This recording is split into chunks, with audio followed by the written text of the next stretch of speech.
Bueno, buenos días. Aquí el pastor me puso el tiempo, pero ya pasaron 3 minutos por aquello, ¿verdad?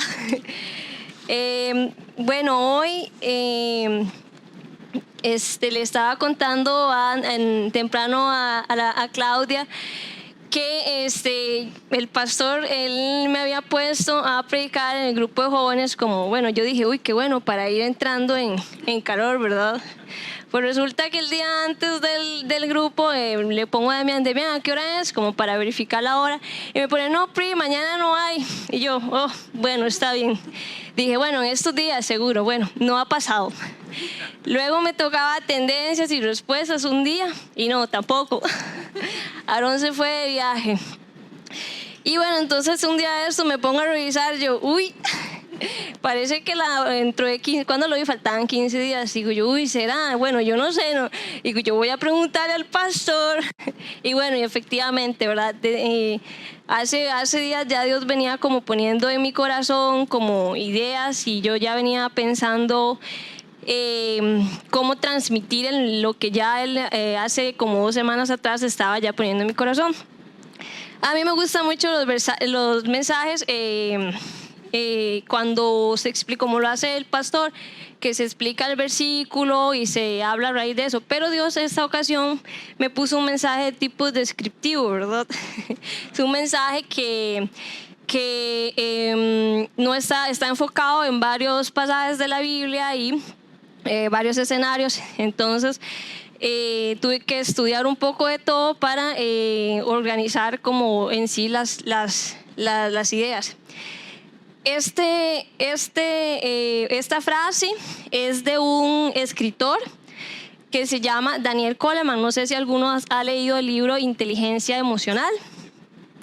Este libro básicamente trata de cómo nosotros podemos influir o dejarnos influenciar de las actitudes o de las palabras o acciones que hacen los demás. Entonces este libro trata básicamente de cómo hacer para nosotros o influir o no dejarnos influir en caso de que sean cosas negativas.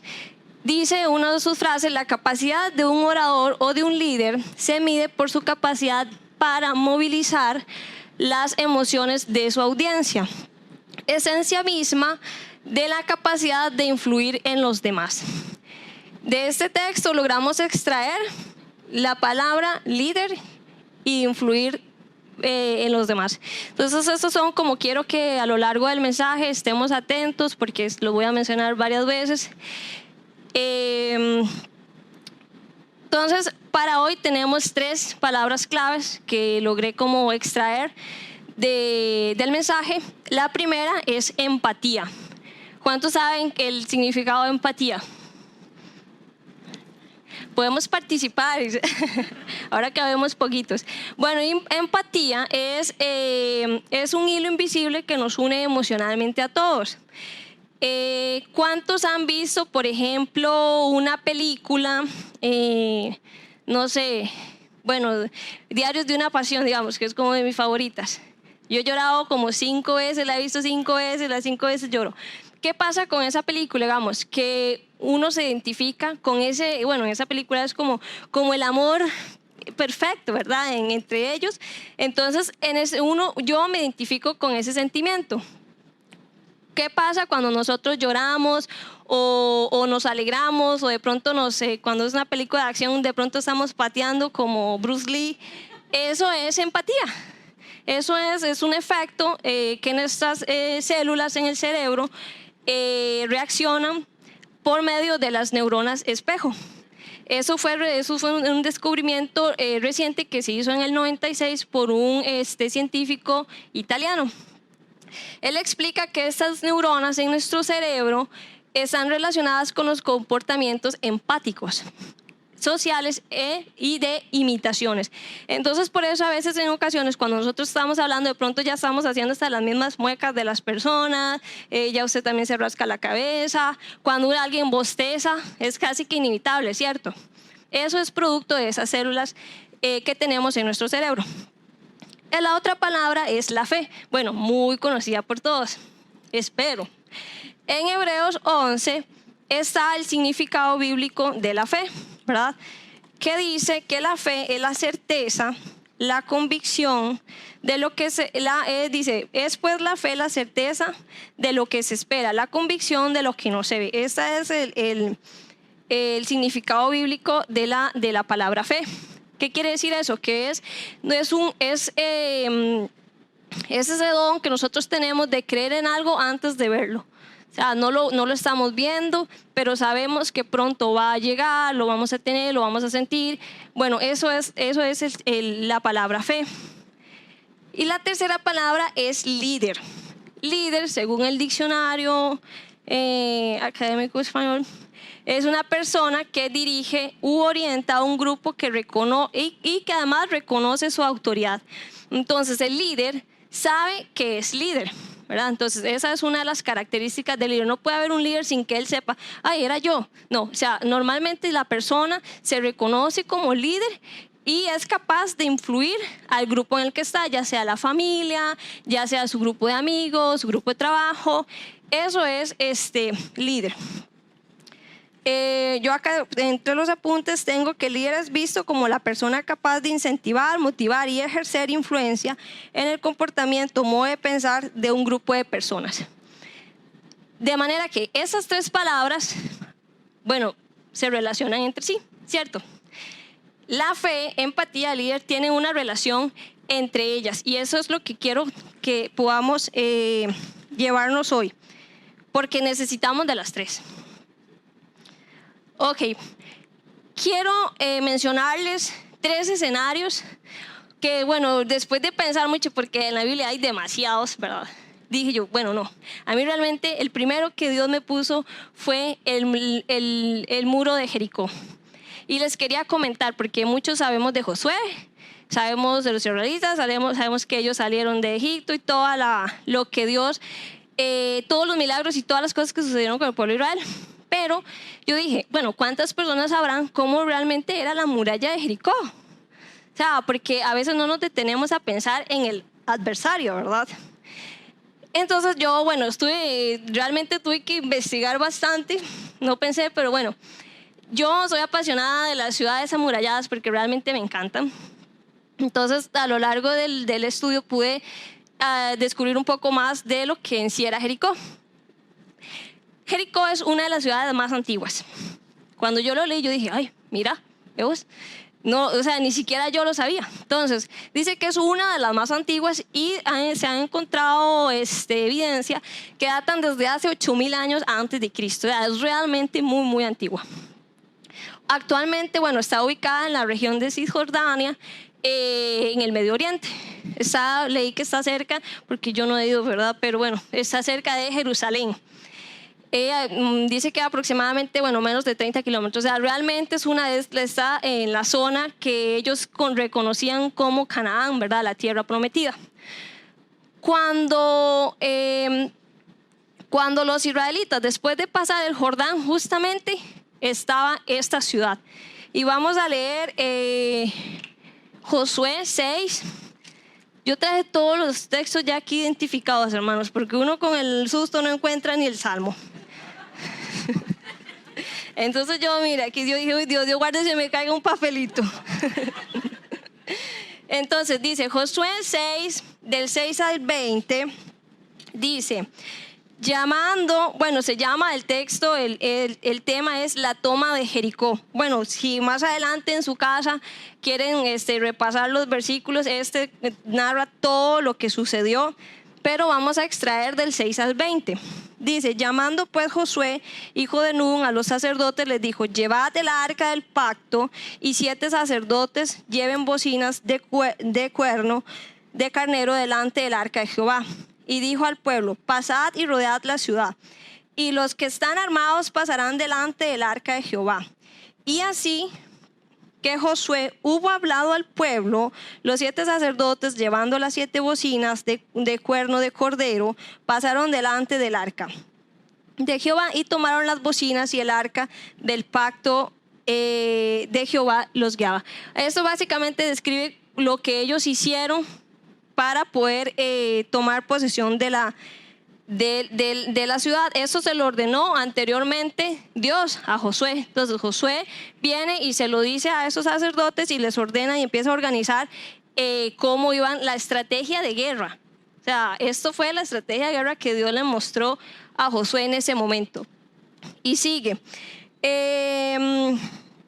Y Josué mandó al pueblo diciendo: vosotros no gritaréis, ni se oirá vuestra voz, ni saldrá palabra de vuestra boca, hasta el día que yo os diga: gritad, entonces gritaréis.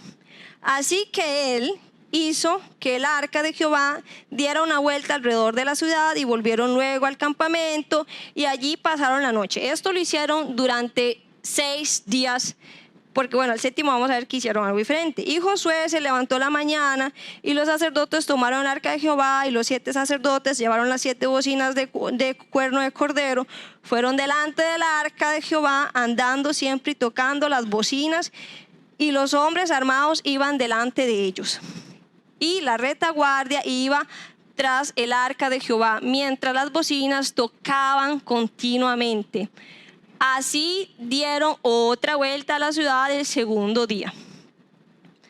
Bueno, y así sucesivamente, ¿verdad? Y dice el 15: al séptimo día se levantaron al despunte del alba, bien temprano, y dieron vuelta a la ciudad de la misma manera 7 veces. Solamente este día dieron una vuelta alrededor de ella 7 veces.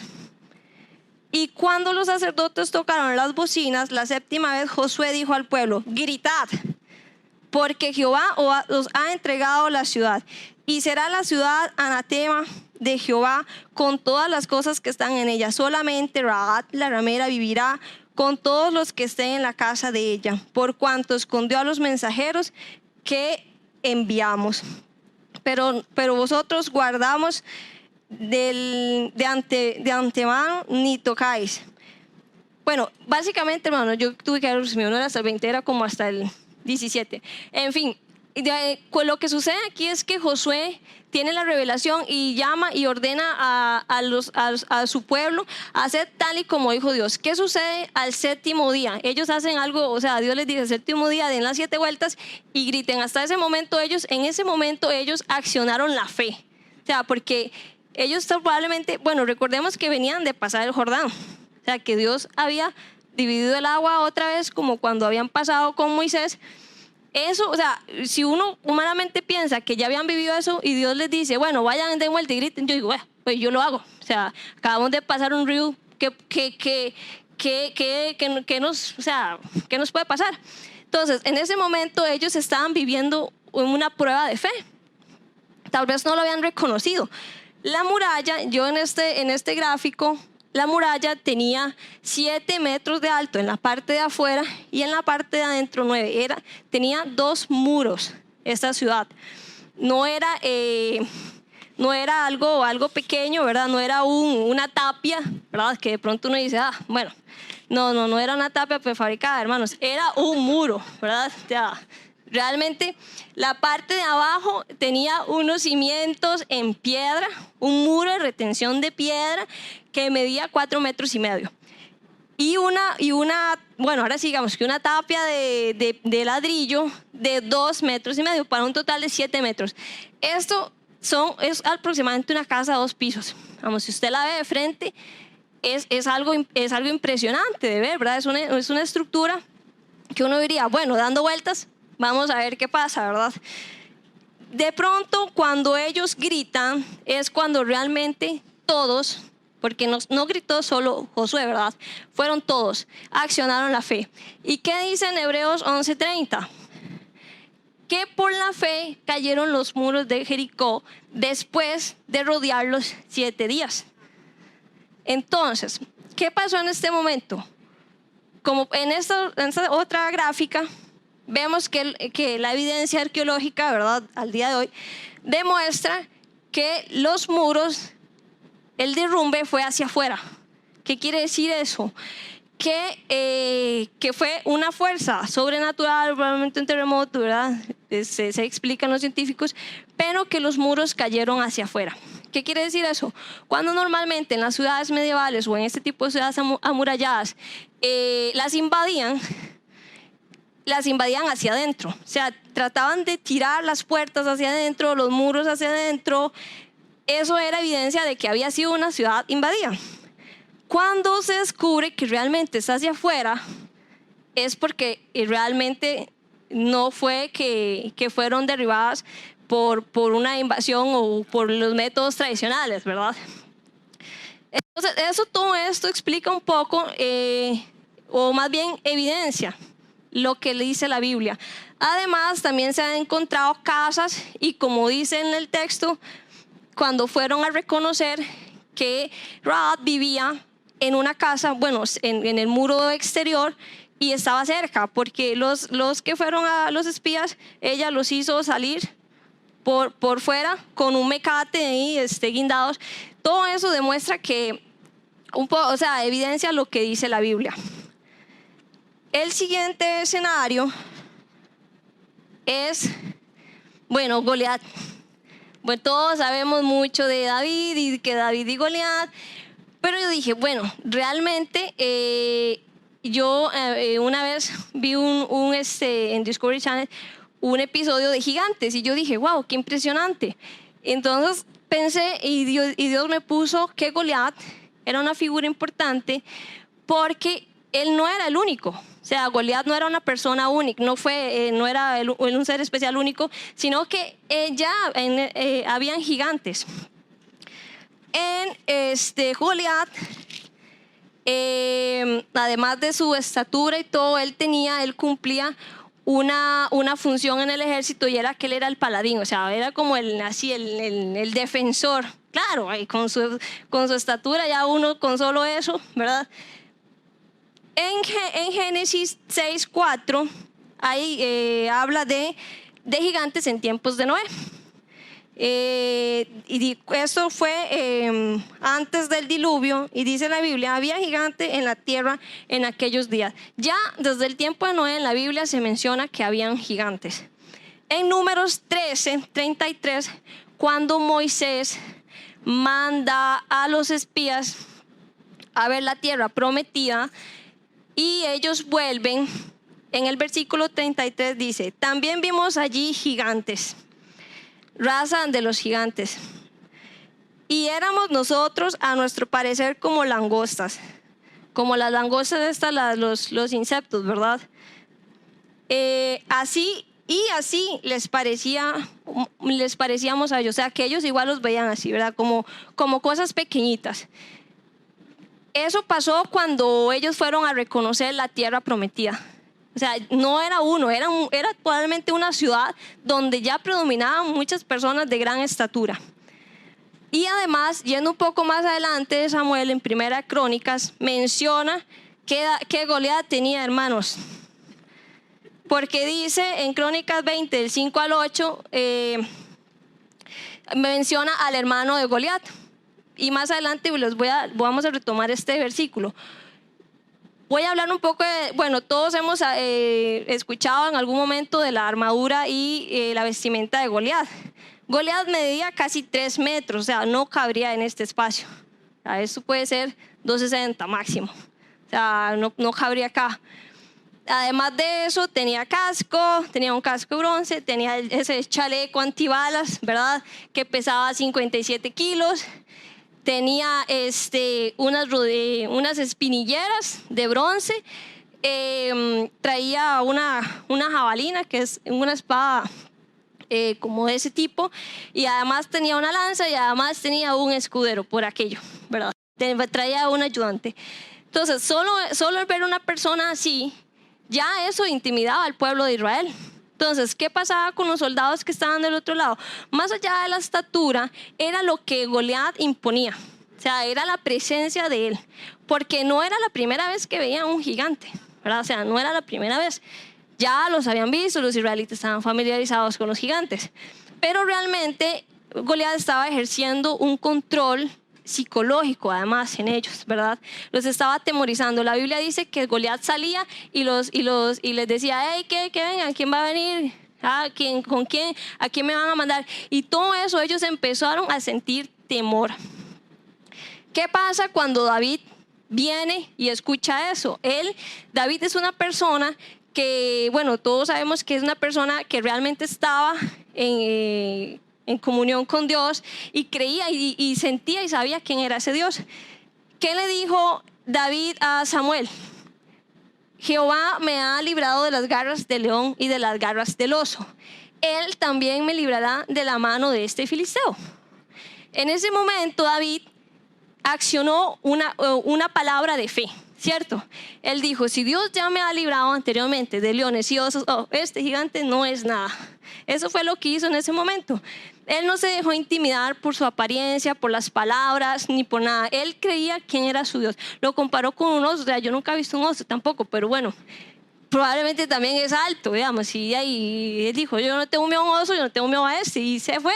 Y con una piedra, hermanos, que al final la piedra, o sea, no fue la que mató a Goliat, fue el poder de Dios. O sea, porque que usted de pronto dice, es una piedra. O sea, ¿qué tamaño tuvo que haber sido esa piedra? O sea, en serio, ¿verdad? Para que al menos ponga inconsciente a una persona. Realmente fue el poder de Dios lo que pudo vencer, y la fe que David tuvo en eso. Con respecto a la muralla y a David, podemos pensar que la muralla representa a nosotros obstáculos físicos, ¿cierto? Cosas que vemos, cosas que están en nuestra vida, en nuestro día de vivir, cosas que nos estorban para poder llegar a un propósito de Dios. Goliat también representa ese obstáculo, pero Goliat lo que hace es que atemoriza. O sea, nos influye indirectamente, porque aunque nosotros sepamos que se puede vencer, que se puede, que todo lo puede en Cristo, en ocasiones nos afecta, ¿cierto?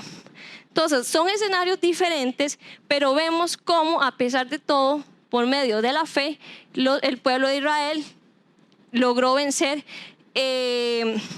estos monstruos o situaciones. El tercero es, ay, hermanos, perdón, yo tapé el reloj, ay, ya vi.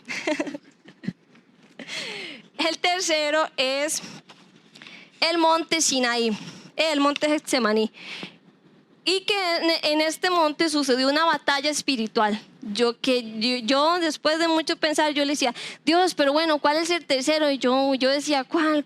Dios me había puesto que él, la tercera figura, iba a ser Jesús, pero yo decía, ¿cuál de todo lo que él hizo? ¿Cuál es lo que realmente puede impactar esto, digamos? ¿Cómo puedo ligarlos?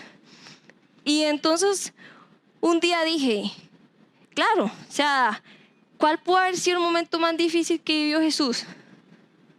Momentos antes de su muerte.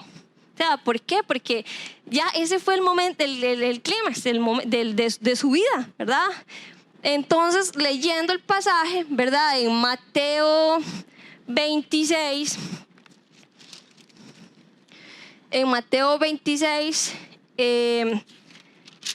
se los voy a leer porque este es realmente, dice Mateo 26,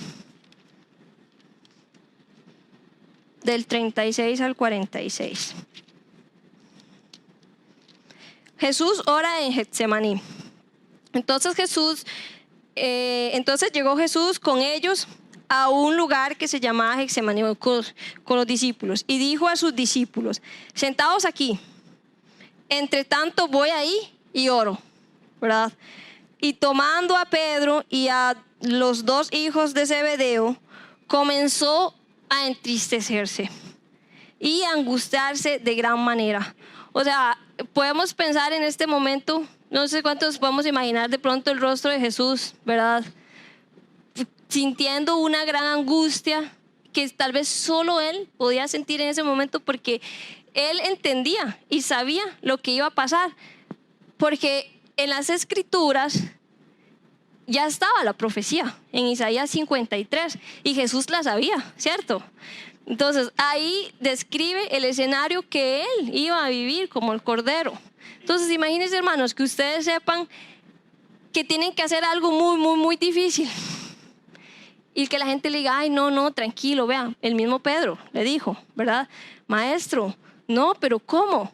Y él trató de tentar a Jesús. ¿Y qué le dijo Jesús? Apártate de mí, Satanás. O sea, porque en ese momento Jesús era humano y estaba teniendo una batalla espiritual, mental en él, en su carne. Entonces, ¿qué pasa? Que él en este momento, él está súper triste y está angustiado. Entonces Jesús les dijo, mi alma está muy triste. No solo se veía, también se lo dijo. Mi alma está muy triste hasta la muerte. Quedaos aquí y velad conmigo. Yendo un poco adelante, se postró sobre su rostro, orando y diciendo, Padre mío, si es posible, pasa de mí esta copa, pero no sea como yo quiero, sino tu voluntad. O sea, Jesús estaba pidiéndole a Dios, ¿verdad? Pues si es posible, si es posible, pasa de mí hasta esto. O sea, es un momento muy duro que él estaba sintiendo debilidad humanamente y le pidió a su padre que le ayudara con ese momento porque él no en sus fuerzas no lo estaba logrando. Y eso se lo dijo 3 veces. En este versículo vemos cómo más adelante, y luego vino y halló a sus discípulos durmiendo. Bueno, de esto no se trata el mensaje, hermanos, pero bueno, qué decepción, ¿verdad? Así que no habéis podido velar conmigo una hora. Velad y orad para que no entréis en tentación. El espíritu a la verdad está dispuesto, pero la carne es débil. Jesús les dice, el espíritu a la verdad está dispuesto, pero la carne está débil. O sea, Jesús decía, mi espíritu me dice que sí, pero la carne yo ya está teniendo miedo. Él tenía miedo. La Biblia dice que estaba entristecido. Y en Isaías 53:7 lo menciona que adelante de ese momento va a estar angustiado y afligido. O sea, como todo al final realmente cobra el sentido ya en este momento. Otra vez oró y por segunda vez diciendo, Padre mío, si no puede pasar de mí esta copa sin que yo la beba, hágase tu voluntad. Bueno, y vino otra vez y los halló durmiendo, porque los ojos de ellos estaban cargados de sueño. Y dejándolos, se fue de nuevo y oró por tercera vez diciendo las mismas palabras. Entonces vino a sus discípulos y les dijo, dormid ya, descansad. He aquí, ha llegado la hora y el Hijo del Hombre es entregado en manos de pecadores. Levantaos, vamos, ved, se acerca que el que me entrega. En este pasaje vemos que Jesús, bueno, y hay en Mateo y en Marcos se menciona la historia de diferentes, bueno, según el escritor, pero siempre está que él está angustiado y que él va 3 veces y le pide a Dios que le ayude, que ya no puede.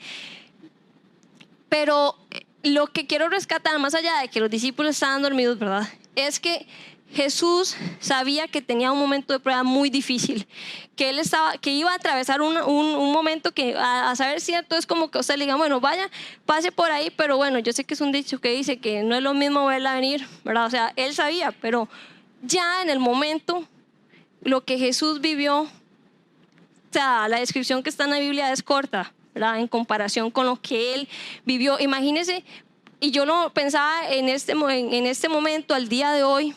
Yo no sé cuántos han visto las noticias, bueno, yo sé que todo el mundo ve las noticias, pero digamos, la situación que están viviendo en Europa con esto del virus, ¿verdad? Y yo digo, wow, ¿cómo se sentirán esas personas? Y yo sinceramente, hermanos, quise entrar en histeria cuando dije, uy, ya llegó a Costa Rica. Y yo pensé en Lena y yo, ay, santo padre. Y yo dije, bueno, no, yo a mi chiquita le doy vitamina C, yo, ¿verdad? Y yo pensando, ¿verdad? Pero hermanos, ayer, y yo le decía a Luis, ayer en mí, tuve una tristeza tan profunda y empecé a llorar. Y yo le decía, Dios, no, o sea, esta angustia es la que pueden estar ya viviendo muchas personas que están en esta situación, ¿verdad?, donde ya hay miles de muertos. Realmente es algo que te deja más que triste, o sea, eso ya es una agonía, como la que vivió Jesús. Jesús estaba, dice en algunos textos, que estaba tan angustiado que sudaba gotas de sangre. O sea, para eso hay que estar realmente en un estado casi de shock, ¿cierto? Paralizado, como decía Luis anteriormente, ante la situación. De manera que Jesús, a pesar de eso, decidió y le dijo a Dios, hágase tu voluntad. Y en Marcos 9:31, en uno de los momentos donde él anuncia su muerte, él acciona la palabra o el momento de fe y dice, él mismo, Jesús, el Hijo del Hombre será entregado en manos de los hombres y le matarán, pero después de muerto resucitará al tercer día. Jesús siempre dijo que iba a morir, pero también decía que iba a resucitar, ¿cierto? No solo decía el Hijo del Hombre va a morir, no, él inmediatamente decía, pero va a resucitar. ¿Qué pasa con esto, hermanos? Que Jesús sabía que iba a pasar algo muy duro, que iba a pasar algo pero que Dios lo iba a sacar de ahí. Y esto es lo mismo que pasó con estos tres personajes bíblicos, que yo al final decía, Josué, Dios le dice, ve y toma al pueblo y den 7 vueltas y luego que los corneros, las bocinas, y bueno, yo tal vez siendo Josué diría, bueno, está bien, vamos a hacerlo, pero son cosas que humanamente uno diría, bueno, ¿cómo va a ser? ¿Verdad? David va con una piedra, o sea, que de pronto uno dice, bueno, definitivamente solo la mano de Dios. Y finalmente Jesús. Estos tres personajes, al igual que muchos en la Biblia, realmente fue que Dios me los puso, pero hay muchos, son personajes que entre ellos tienen las 3 palabras que vimos al principio. Son personas que tuvieron empatía con el pueblo, fueron líderes y además ciertamente tenían demasiada fe. Esas son las 3 palabras que los unen, digamos, como ellos como personajes y en sus momentos de vida y que vivieron. Jesús no solamente traía el mensaje y la palabra y era el Hijo de Dios, sino que además Él tenía la misión de ser nuestro líder, nuestra inspiración de fe para el día de hoy. ¿Qué dice? ¿Qué dice Hebreos 12:2? Que Jesús es el autor y consumador, o sea, Él es el autor y consumador de la fe para nosotros en estos días. Él tiene que ser realmente nuestra figura, el ejemplo a seguir. Les traía 3 reflexiones que es lo que quiero que nos llevemos a la casa y que constantemente estemos pensando, porque a mí me han servido. Yo después de esto, digamos, en ese momento cuando tuve dije, no, o sea, no hay que no voy a dejar que esta situación me agobie o me quiera mover mi vista hacia otra circunstancia. Y la primera de ellas es que la fe no es un sentimiento, ciertamente. La fe es un don, es un fruto del Espíritu, así lo dice la Biblia, de la cual podemos dar testimonio a que nos rodean. O sea, la fe no es contagiosa como la risa. Ustedes saben que de pronto una persona está riendo y todos empezamos a reírnos, jajaja, por lo mismo que les dije al inicio de la empatía. La fe es algo que nosotros podemos contagiar si primero la vivimos, ¿cierto? O sea, al no hacer un sentimiento, es algo que nosotros tenemos que realmente primero tenerla para transmitirla. Es igual que el virus, ¿cierto? Usted no puede contagiar a nadie de algo que no tiene. Así es. Y yo lo pensaba y decía, así es. Si nosotros realmente queremos que nuestra familia, que nuestros amigos, que nosotros mismos no nos queramos dejar perturbar por el miedo, por el temor, por esas murallas que tenemos delante de la vida, tenemos que realmente empezar a ejercitar la fe a partir de eso, a partir de esos momentos que Dios nos pone a prueba. O sea, esto es un momento de prueba en que nosotros realmente tenemos que poner la fe, el concepto, hermanos, de la fe en práctica. La segunda, la segunda está en todos esos textos que si anotan y más tarde pueden llegar a leerlos a su casa. Hebreos 11:6 dice y menciona que sin fe es imposible agradar a Dios. En Hebreos 10:38 nos enseña que realmente nosotros tenemos que aprender a confiar en Dios. En Hebreos 12:2 dice que Jesús es el autor y consumador de la fe. Y en 1 Juan 5 del 4 al 5 habla de que no temáis, de que Jesús ya venció al mundo. O sea, que hay que tener la fe en que si ya Jesús lo hizo, nosotros por medio de Él ya somos vencedores. Y la tercera es que seamos líderes de fe, que seamos un Josué, un David, que tomemos nuestras vidas bajo control, que podamos influenciar a las personas, pero de manera positiva. O sea, yo no dedico mucho tiempo al Facebook, pero hace tiempo, cuando estuvo el tema de las redes sociales y que todo el mundo opinaba, bueno, con las elecciones, ¿se acuerdan? Todo un tema. Son situaciones virales, ¿verdad? Que la gente de pronto se empieza a contagiar y se hace histerias colectivas. Nosotros hagamos la diferencia y bueno, y si quieren, mejor no vea el Facebook, hermano. O sea, realmente, digamos, yo a veces le decía a Luis, uy, no, esto me roba la paz, yo mejor no lo veo. O sea, sinceramente. Y dedicaba mi tiempo a pensar, a leer, o sea, otras cosas, hermano, póngase a orar, póngase a leer la Biblia.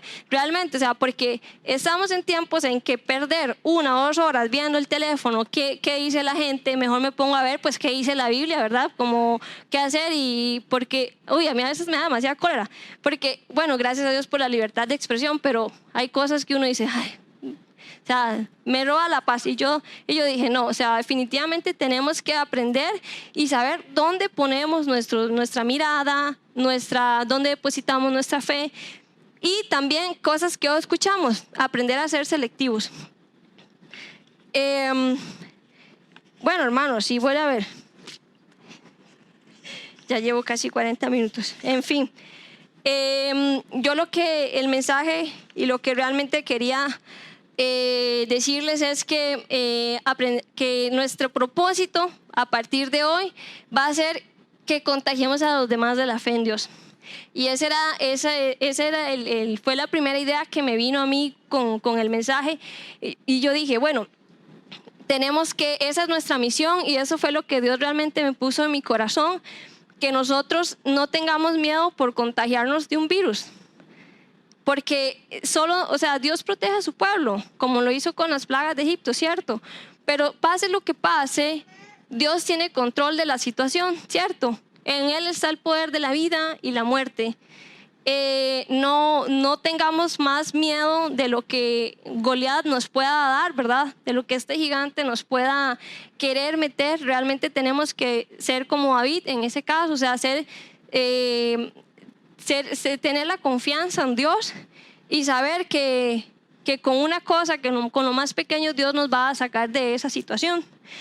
Y bueno, y ante todo, como decía Luis, que podamos ser luz y donde quiera que estemos podamos realmente impactar de manera positiva a las personas, que podamos tener la empatía con las personas que están sufriendo, que ya están padeciendo esta situación, pero que además de eso podamos ser ese líder que les inspire y les pueda reflejar lo que la fe, lo que nosotros como cristianos tenemos en Cristo. Bueno, si alguno tiene alguna pregunta. Bueno, yo le decía a Luis que, bueno, el domingo pasado vino Katia. Yo decía, uy, después de Katia, ¿verdad? Yo decía, bueno, no, y le decía a Luis, uy, tal vez no llega gente. Pero bueno, realmente quiero decirles que para mí el estar aquí es una bendición, pero realmente, hermanos, y como muchas veces lo menciona Tao, el pastor, es el momento antes de venir aquí. Es como el momento que uno se prepara, las pruebas que pasa uno, porque ayer estábamos ahí con Luis, es que verdad, el diablo, así es. Minutos antes, así, cualquier cosa que a uno no le molestaría, ya fue como que uno se enoja y el diablo quiere que uno haga contienda o cosas así, o las pruebas. Y es importante eso de saber de que todas esas cosas que pasan minutos antes de la batalla es parte de la prueba también, ¿verdad? Y entonces ayer, cuando estábamos ahí, nos volvimos a ver y fue como, ¡bah! O sea, porque Luis me decía, mi amor, recuerda que mañana usted va a predicar. Ah, sí, sí, sí, le decía yo. Y yo estaba brava. Y en eso ya yo fue así como yo dije, uy, sí, cierto. Y lo volví a ver y nos comenzamos a reír, ¿verdad? O sea, realmente como el Espíritu Santo empieza a decir, ay, sí, o sea, es cierto, tiene razón. Cómo el diablo quiere venir a atacarnos y a afectarnos antes de. Entonces, todo eso y todo el tiempo que uno le dedica a leer la Biblia es como, realmente es como lo más importante. Y cuando hablamos con Tao, que si, o sea, que si podíamos ya empezar a participar acá, para mí realmente es una gran oportunidad y yo le doy gracias a Dios. Y más allá de, como les dije, de este momento que son 40 minutos, ¿verdad? Es toda la preparación anterior y lo que realmente Dios trae a mi corazón y que ayer lo experimenté cuando realmente, hermanos, yo estaba muy triste y yo quise, o sea, quise realmente, yo dije no, y yo le dije a Luis, tengo miedo. Y por un momento dije, eso nos va a pasar a todos, hermanos. Y Dios me dijo, eso están viviendo ya muchas personas y eso probablemente vamos a vivir muchos. Si usted se da cuenta que su mamá se contagió o su vecino, de pronto usted va a empezar a tener pánico.